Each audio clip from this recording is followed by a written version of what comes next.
programador innato, o nato, mejor dicho, que tuvo la suerte en algún momento de toparse con una computadora de chiquito por las casualidades de la vida y eso me marcó un camino que me dio la posibilidad de tener un montón de proyectos, amistades, desafíos y oportunidades sobre todo. Tuve mucha suerte porque, bueno, las cosas en la vida se fueron dando de una forma, se encadenaron los hechos y agarré, o digamos, nací en un momento y transité un momento, una época en la cual eh, se dieron fenómenos increíbles y me considero un afortunado porque creo que viví como tres etapas muy diferentes y en esas transiciones, la verdad que aprendí mucho, me enriquecí y digamos que también se armó un ecosistema de individuos, de personas, de grandes personas que son mis compañeros de este tránsito, de esta recorrida, y siguen siendo, después de más de 30 años, desde el mundo, el mundo analógico al mundo de la revolución de todo lo que fue las .com y posteriormente a todo esto que está pasando ahora, creo que pude vivir esas transiciones con mucha suerte y bueno, acá estoy hoy en día desarrollándome como eh, un pequeño empresario con diferentes emprendimientos, entre ellos Simtech, bueno, con la suerte de ser head de tecnología en Fundación Da Vinci y desde estos roles creo que mi misión, además de generar bienestar, por decirlo de una forma, ¿no? Dar la posibilidad de crear trabajo y bienestar a gente como yo y a todas las personas que pueda, también entiendo que mi misión es que la tecnología tiene que estar, o digamos, de alguna forma fomentar que la tecnología esté al servicio de las personas y no la innovación por innovación en sí misma. Así que bueno, desde este pequeño y humilde lugar, trato que mi impacto vaya más allá simplemente de la innovación por innovación y aplicar tecnología para todo, sino de pensar previamente en la humanización del uso de la tecnología, el humano como centro, ¿no? De todo. Qué bueno eso que comentás, Gustavo, porque se alinea mucho con nuestro espíritu, con nuestra energía desde la fundación, atender mucho a las herramientas, a la técnica, a la tecnología, a los avances, pero siempre contextualizarlo en el grupo humano que se desarrolla y que también impacta, ¿no? Que a veces no necesariamente es lo mismo, bueno, como muchas de estas tecnologías que se han desarrollado en grandes polos de interés, de innovación, de sinergia, ¿no? Entre universidades, sector privado, sector público, como muchas que hemos heredado, ¿no? De todo lo que fue la movida en Estados Unidos. Y bueno, y eso también cómo va transformando vidas, confiando, ¿no? Desde este enfoque humanista que compartimos y por algo también trabajamos juntos para mejorar la calidad de vida de las personas. Creo que, en definitiva, parece como un norte muy trillado o una frase muy trillada, pero está bueno cada tanto recordarlo, ¿no? Porque a veces tenemos la sensación de que está súper claro, pero quizás en el día a día y con decisiones desde las más micro a las más macro, perdón, podemos alejarnos un poquito o olvidarlo o traicionar a veces esa máxima. Así que Gustavo, bueno, desde los BBS, Turdera Nevado, hasta tecnologías de punta, como hoy en día puede ser la IA aplicada, todo lo conversacional, bueno, pasando por otras múltiples tecnologías, ha pasado agua por el puente, ¿no, Gustavo? Sí, sí, muchísima agua. Desde la época de los BBS y redes Fidonet o de las tecnologías basadas en eso, en aquellas redes asíncronas donde no existía el online y donde los chats podían ser máximo entre dos personas y en los foros para recibir una respuesta tenías que esperar un par de días y tenías que sincronizar computadora con computadora, módem contra módem a la noche cuando el teléfono era más barato. Desde aquellas épocas hasta ahora cambió mucho todo y tuve la suerte de ir pasando por todas las etapas desde, bueno, digamos, 30 y pico años para acá y haber vivido mucho también desde el lado de la colaboración. O sea, creo que lo fundamental en todo eso fue justamente la colaboración. El hecho de que en todo esto se involucran muchas tecnologías abiertas, en el sentido de código abierto, también equipos abiertos, sistemas operativos de código abierto, grupos donde uno, digamos, sin ser nadie quizás podía entrar con su humilde carta de presentación, decir yo soy un interesado en estas tecnologías y te daban cabida y te daban un lugar e ir aprendiendo, ayudándonos. Fue increíble. Todo lo que fue la evolución desde los BBS, sistemas operativos que hoy serían realmente algo cuadrado y obsoleto, hasta bueno, la revolución que fue Linux, pasando por todo lo que fueron también la explosión de las capacidades para hacer conectividad de todo contra todo, el Internet de las cosas. Bueno, hasta lo que vos decías de hoy en día, estas tecnologías conversacionales, generativas y demás. Creo que estamos viviendo un momento fascinante, pero yo trato de no perder perspectiva. Perspectiva en el sentido de que también hay que tener en cuenta que esto es una circunstancia, que si bien es algo que realmente yo creo que es una revolución, también me planteo siempre el mundo sin esto y no olvidarme de cómo sería y qué haríamos y qué capacidades tendríamos que mantener si esto no estuviera, si estas capacidades, estas tecnologías conversacionales, esto de poder consultar desde cualquier lugar, en cualquier momento, una idea, algo que se te ocurre y tener elaboradísimas respuestas y estructuradas, etcétera, etcétera. ¿Qué pasaría si esto no está? Por un lado eso y por otro lado revalorizar o digamos no dejar de valorar a las personas que hasta este momento tuvieron que, digamos, tuvieron sus trabajos justamente haciendo esas cosas, como por ejemplo un traductor, por decir algo, o un compositor, un escritor, periodistas, etcétera. Bueno, programadores también, obviamente, y artistas de todo tipo. No dejarlos de lado en esta gran movida, que esto no se transforme en una gran excusa para generar reemplazos. Yo eso lo tengo como algo, como una piedra todos los días en el medio, entre ceja y ceja, que no me deja tranquilo que esto, digamos, mucha gente o muchas empresas y corporaciones lo aprovechen como una excusa perfecta para los reemplazos sin generar una transición, en el sentido de generar que estas personas y todas las familias que están detrás eh, se puedan transformar y reconvertir con el tiempo que eso requiera y no queden fuera, marginadas. Claro, que sea algo más esto, ¿no? Lo humanizante versus picadoras de carne, ¿no? Un poco cómo nos manejamos entre esos dos extremos en un mundo altamente corporativista, donde las organizaciones también han ganado mucho, Sí, donde han ganado mucho terreno, donde hay una aplicación intensiva de las tecnologías necesaria, pero bueno, también, ¿qué es lo que está pasando? Creo que son como momentos también de transición, Gustavo, que se dan para poder reflexionar desde las cuestiones más operativas y de administración, de gestión, hasta la cuestión como más filosófica, ¿no? Como también algo que comentábamos hoy al comienzo, el valor de las personas, el impacto que genera la tecnología, quiénes son los que están detrás, ¿no? Los que van catalizando, ¿no? Quizás antes le llamábamos, ¿no? Ese ingeniero, ese programador, ese desarrollador, ¿no? Como un catalizador también de la tecnología, un evangelizador.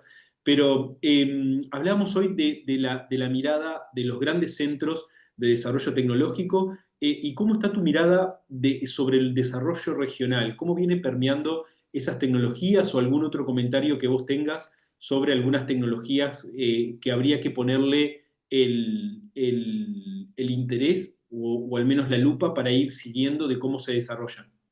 bueno, a ver, a nivel regional, Latinoamérica se caracterizó siempre por ser una tierra de grandes talentos.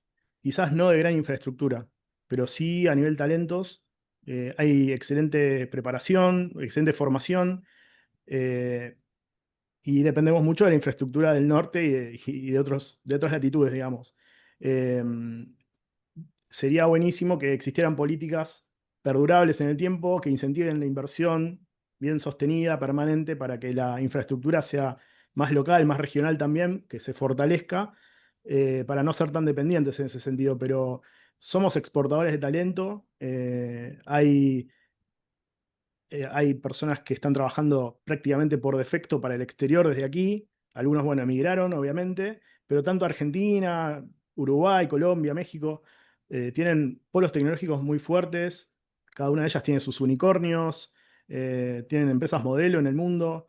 Pero bueno, sería buenísimo que esas empresas modelo y todos estos unicornios y demás también crecieran estando aquí y no migraran, no mudaran sus casas matrices, por lo cual aquí creo que hay que desarrollar más la infraestructura. Ujú. Interesante eso que decís, también con una crisis de los modelos de negocio, ¿no? Estamos asistiendo aparentemente a una crisis, llamémosle oportunidad, en Globant, que ha generado muchos empleos, ¿no? En la región, estamos en la región aquí del sur de Sudamérica, y por ahí también surgen voces, ¿no? De cómo poder reconvertir un modelo, quizás basado más en la venta de hora y la consultoría y el desarrollo a otro tipo de negocio más productivizable. No es sencillo tampoco, me imagino, para los tomadores de decisiones, central, ¿no, Gustavo? Sí, es un tema profundo y bastante filosófico, te diría, porque está el tema de justamente vender por horas servicios basados en el conocimiento, soluciones, expertise y demás. Eso es productivizar realmente al profesional y productivizar a los equipos. Lo veo como un pensamiento cortoplacista. Creo que hay que tratar de cambiar esa matriz de pensamiento, de estar productivizados o vender nuestra capacidad de generar soluciones por horas a algo que tenga más que ver con el impacto y con el beneficio. Y el beneficio también, redefinirlo o revalorizar una vieja definición de qué es el beneficio. Que no sea el beneficio en pos de las métricas tradicionales de los KPI, de los KPI o bueno, del profit, sino que tenga que ver también con el impacto social, primero. Y bueno, si no hay impacto social positivo, el profit no tiene un sentido a largo plazo. Sí puede tener un gran sentido para las corporaciones en forma directa y cortoplacista, pero en el largo plazo no lo veo. Qué sé Claro. yo, es algo que creo que es como contaminar el ecosistema donde uno vive. A la larga vas a tomar agua contaminada y te vas a enfermar. Gustavo, ¿y cómo lo has manejado vos con tu equipo o con la gente que te relacionás? Porque también es ciertamente en la lógica de mercado que vivimos y que es un dato de la realidad, muchas veces podemos tener alguna dificultad también para poder valorizar ese impacto, ¿no? Incluso no Sí, hay una metodología única de cómo poder valorar ese impacto, llamémosle económico, social, sí, sí, ambiental, sí. y que eso devuelva algún indicador de un valor monetario del aporte. Es un algoritmo posible, pero bien complejo, ¿verdad? Sí, no lo tengo resuelto totalmente. Lo tengo permanentemente en la cabeza, pero creo que viene más por el lado de un tema de formación personal mío, ejemplos vividos o haber tenido una crianza de determinada forma. Soy hijo de inmigrantes italianos que vinieron en la posguerra y esa realidad del abuelo haciendo la quintita, mi viejo también trabajando hasta alta edad, quizás sin necesidad, pero haciéndolo igual, esa cuestión del orgullo, de sentirse capaz, de sentirse útil para la sociedad, primero. Y eso es un tema de orgullo y también este tema de la unicidad, digamos, que uno deje una huella perdurable para el futuro, digamos, el orgullo también de decir, bueno, yo ahora soy papá, por ejemplo, quizás esto no lo sentía tan fuertemente antes de ser padre, y ahora pienso en el impacto a futuro. Fuera del, digamos, más allá de, trascendiendo a mi vida, ¿no? A mi tiempo de vida, a mi lifespan, digamos. Y ahí es donde digo, bueno, el pensar en profit económico y nada más es realmente egoísta y es muy corporativista, sin desmedro de las corporaciones que también generan un beneficio en otros sentidos para la sociedad, pero yo creo que una cosa necesita de la otra para tener sentido real. O sea, si el pensamiento es profit económico y cortoplacista y retirarse cuando hay un volumen de capital y llevarse al otro lado y seguir haciendo cosas, y ese es el ritmo acelerado, este, todo urgente, todo ya, para acumular y seguir emprendiendo y acumular y seguir aprendiendo a hacer éxito, hacer compras y ventas entre corporaciones y demás. Sí, bueno, qué sé yo, es una carrera, es como la fiebre del oro. No sé, no lo veo, a ver, no le veo tanto sentido. Probablemente para aquellos que están viviéndolo desde adentro de una corporación, y ven que su calidad de vida personal mejora en forma enorme, bueno, sí, para ellos tendrá mucho sentido, pero yo no le veo sentido macroscópico, ¿no? A nivel humanidad. Yo creo que es una carrera peligrosa. Es una carrera que nos lleva, bueno, pero pará, ¿qué estamos haciendo realmente? ¿Estamos generando profit y profit y profit? ¿No será que el dinero en definitiva se puede generar porque hay mecanismos financieros que de repente una inflación, una deflación hace que aparezcan billetes y el dinero existe? ¿No estaremos yendo demasiado rápido sin pensar todas estas urgencias y todos estos reemplazos también, estos reemplazos entre tecnologías de automatización y decir, bueno, me sale mucho más barato tener 5 motores de inteligencia artificial y agentes trabajando en lugar de 100 profesionales? Sí, probablemente, pero el trabajo tiene un sentido, el trabajo humano tiene un sentido más allá de esos reemplazos y más allá de la practicidad y de la economía. Tiene un sentido social. esas 100 personas o 500 personas que podrían quedar marginadas del mundo laboral van a estar ahí, pululando en la sociedad. Van a tener dificultades, esas dificultades van a estar ahí flotando, se van a sentir, va a haber gente con menor capacidad económica, pasándola mal, personas que no van a poder atender correctamente a sus adultos mayores, a sus hijos y demás, la salud, etcétera. Y eso va a estar ahí, flotando en el ambiente. Yo pienso que tiene que haber un equilibrio y no estoy para nada en contra ni de las corporaciones ni de la inteligencia artificial, porque de hecho yo la uso, Ujú. pero trato de tener presente siempre qué significa el trabajo, la dignidad, el orgullo, la trascendencia. Quizás es algo un poco exagerado de mi parte, pero yo lo veo así. Está muy bueno, Gustavo, que lo pongas con mucha transparencia y honestidad, estas cartas sobre la mesa, de todos estos fenómenos que nos están atravesando y que los estamos viviendo, ¿no? Porque los estamos conceptualizando, los estamos entendiendo y los estamos viviendo, de todo eso junto de una manera como muy acelerada, muy cercana, ¿no? Sin quizás esa distancia que permite analizar las cosas de otra manera y se sigue transformando, ¿no? El otro día Sí, estuve en un evento ese, que organizamos aquí junto con la Cámara Francesa de Comercio sobre Quantum Computer y la verdad que me quedé con la boca abierta de lo que prometería hacer la computadora cuántica cuando esté a niveles funcionales más masivos, digamos, o de algunos pasos más, más sólidos. Y también ahí seguramente se plantearán una serie de elementos. Con nosotros, Gustavo Salvini, Head de Emprendimientos de la Fundación Da Vinci, fundador y director ejecutivo de Simtech. Muchas gracias a todos los que nos están acompañando ahora en este vivo y también a aquellas personas que están repasando este material en diferido en nuestra comunidad de LinkedIn de Fundación Da Vinci.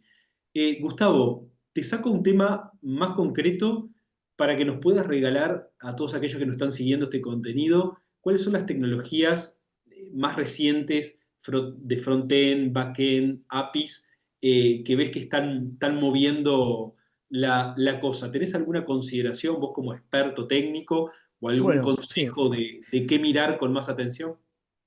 Sí, bueno, quizás no conté al principio que desde hace más o menos 20 años estoy enfocado en tecnologías web. Las tecnologías web no son sitios web o páginas web, es algo mucho más amplio que eso. Están metidas en todos lados.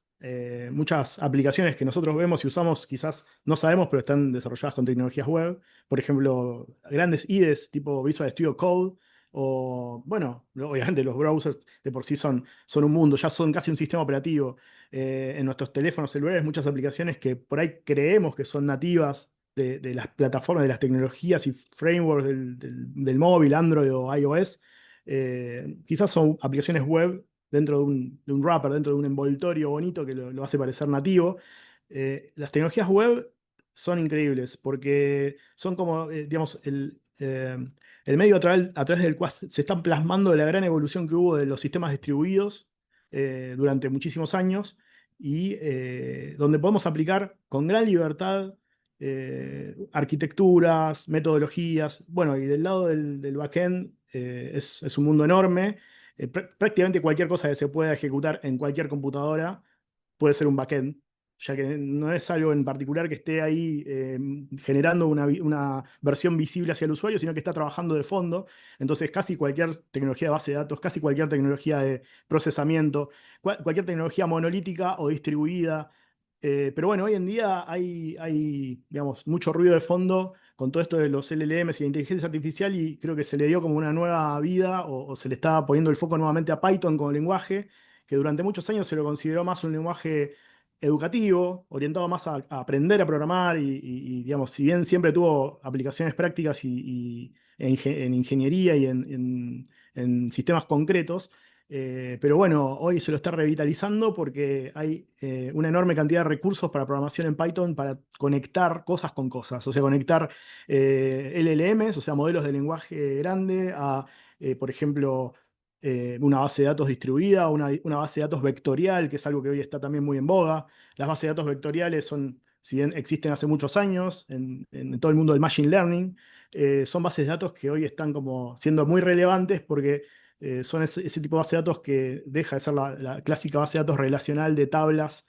estructuradas, con campos y relaciones y demás, sino que son bases de datos que almacenan la información de acuerdo a su semejanza, de acuerdo a, bueno, criterios que tienen que ver con la distancia lexicográfica y otras cuestiones por el estilo que ayudan muchísimo a generar bases de conocimientos que son muy bien aprovechadas, por ejemplo, para, bueno, si uno quisiera tener un sistema local de inteligencia artificial en una empresa o en una institución o incluso personal y quisiera hacerle consultas, bueno, un backend muy, muy posible de realizar, de desarrollar, sería Python como un lenguaje de cabecera para orquestar todo, por ejemplo, y una base de datos vectorial.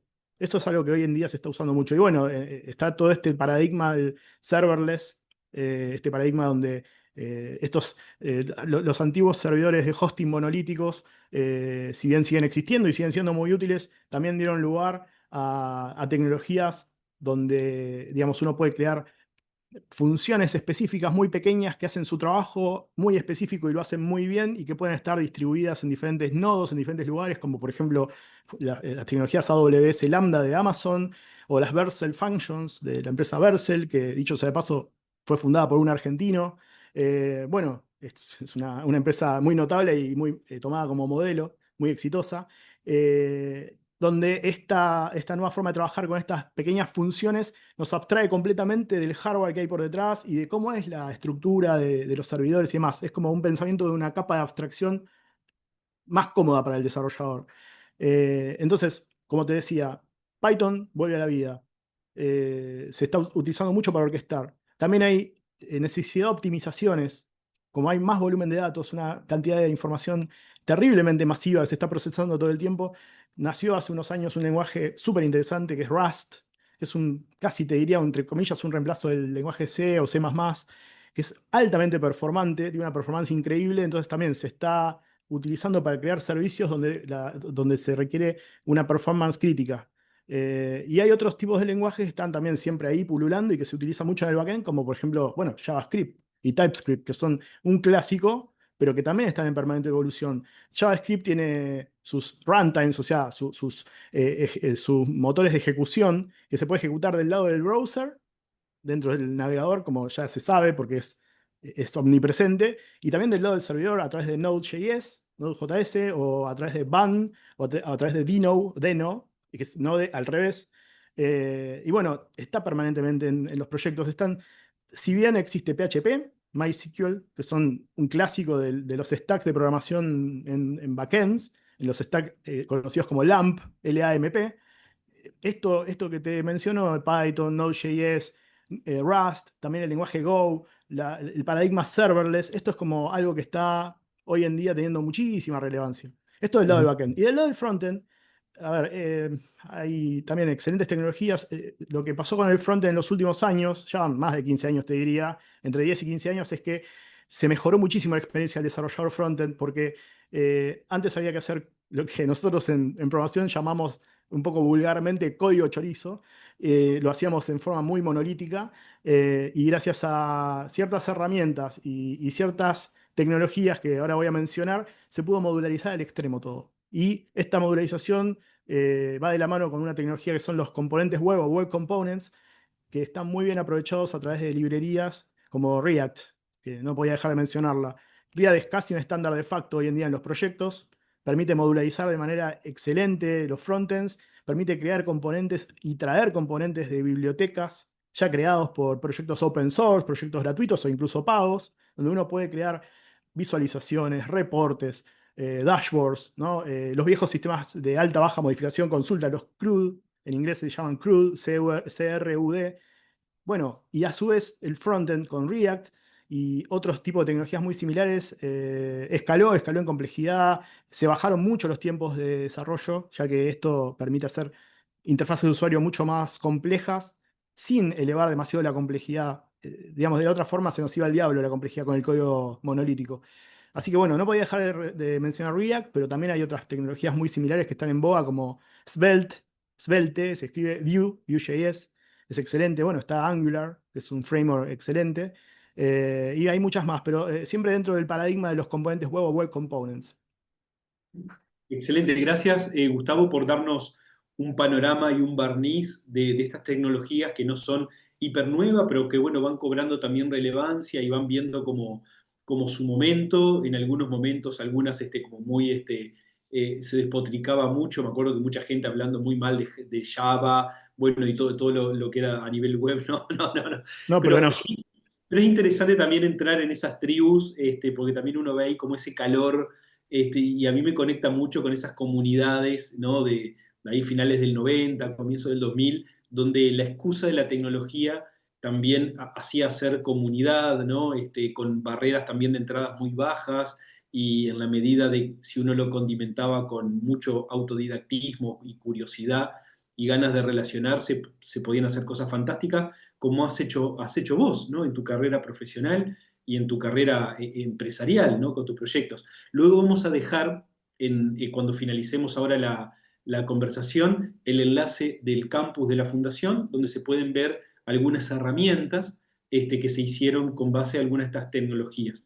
Gustavo, como para ir cerrando nuestro espacio, me gustaría que nos regalaras una conclusión de cómo ves el mediano plazo en esta interacción personas, comunidades, profesionales y tecnologías, y algún elemento más que quieras compartirnos ya en esta recta final. Bueno, gracias, Sergio. Mirá, algo que quiero decir es esto, lo dijiste vos recién, pero te lo voy a parafrasear, que lo que generó estas posibilidades y todo esto que vos viste que te comentaba recién, estas tecnologías, estos frameworks y demás, fue la capacidad de generar comunidades. Eh, no es solo la tecnología por sí misma, ¿no? O sea, son las personas. Y es tener propósito, ¿no? También esto, el entusiasmo que nos unía en estas comunidades era algo que te ibas a dormir y tenías la cabeza pensando en cómo poder mejorar y cómo poder aprovechar al máximo los escasos recursos que había en su momento. Ahora es la superabundancia de recursos, pero es muy complejo también gestionar la superabundancia de recursos si no hay un hilo conductor y si no hay un propósito. Y los propósitos a veces no se descubren estando solos. A veces hay que inspirarse, hay que ver y encontrar problemas, es relacionarse con la gente. Si no, ¿qué le vamos a estar generando soluciones a la tecnología a través de la tecnología? Yo creo que hay que generar soluciones a las personas a través de las tecnologías. Así que bueno, siempre el tema humano en el centro para mí. Obviamente que sí, la automatización es es súper importante, porque si no, bueno, todavía estaría la gente en las minas de carbón en la revolución industrial, ¿no? Y no hubiera sucedido nunca esta revolución. Y habría gente con problemas respiratorios y gente muerta por todos lados, pero tiene que haber una automatización responsable, creo yo. Una automatización responsable y un uso ético. Pasa que, bueno, el concepto de ética es algo que quizás no es igual para todos, ¿no? Pero que este reemplazo sistemático que muchas veces se da de trabajo humano no sea algo por defecto. Yo invito a pensar en un concepto que lo inventé, aunque probablemente no sea mío el invento, ya lo debe haber inventado alguien antes con las mismas palabras, incluso que es, en vez de Software as a Service, que es SaaS, es Humans as a Singularity, o sea, HAS, H-A-A-S, parece una palta, ¿no? Las paltas HAS, pero con doble A, H-A-A-S, HAS, que yo lo llamo ser humanos como la singularidad, que es la marca distintiva. Cada persona es un origen valioso, muy valioso, único, irrepetible, que vuelca en todas las creaciones, indefectiblemente vuelca su experiencia vivida, su conciencia y mucha intención. Y creo que con la IA y con todas las automatizaciones no es posible lograr eso al 100%. Ujú. Muchas gracias, Gustavo. Nos dejas pensando y poniendo temas sobre la mesa como bien importantes, desde los más operativos hasta estos que deberían de tratar de rumbear nuestras principales acciones, ¿no? Que es esto de el problema de lo bueno, ¿no? Vos hablabas del tema ético, ¿no? Que el problema de lo bueno es un problema abierto y no tiene una única biblioteca, pero qué interesante es que lo podamos discutir para tratar de hacer algunos acuerdos mínimos, ¿no? Y a partir Totalmente. de ahí operar.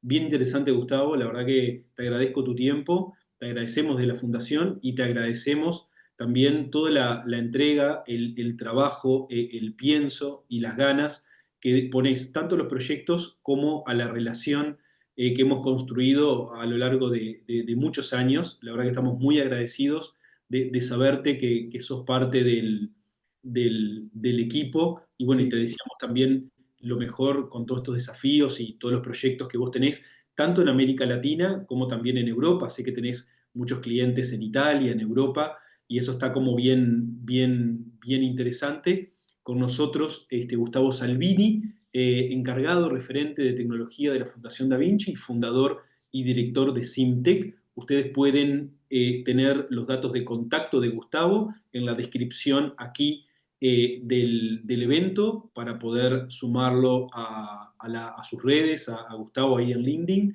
y también poder enviarle alguna propuesta, algún mensaje. Cualquier cosa luego, Gustavo, si vos querés compartir algún otro proyecto de algún cliente que se pueda hacer, con gusto esperamos tu comentario allí, algún enlace para ver un poquito más de tu portfolio, con gusto sería fantástico. Perfecto, Gustavo, perfecto. muchas Buenísimo. gracias No, por favor. por ser parte de esto. Y algo que no estaba en lo que hablamos para preparar esta charla es, ¿con qué palabrita resumirías vos el futuro, ¿no? Este futuro que se nos viene, que está ahí en la puerta, ¿qué palabrita elegirías? No sé si podría usar una sola, quizás dos. A ver, Pero podría ser una. O no, necesito que sean dos por lo menos. Colaboración y respeto. muy bien. Ok. Con nosotros Gustavo Salvini, muchas gracias por este espacio, Gustavo. Estamos a la No, por vuelta. favor.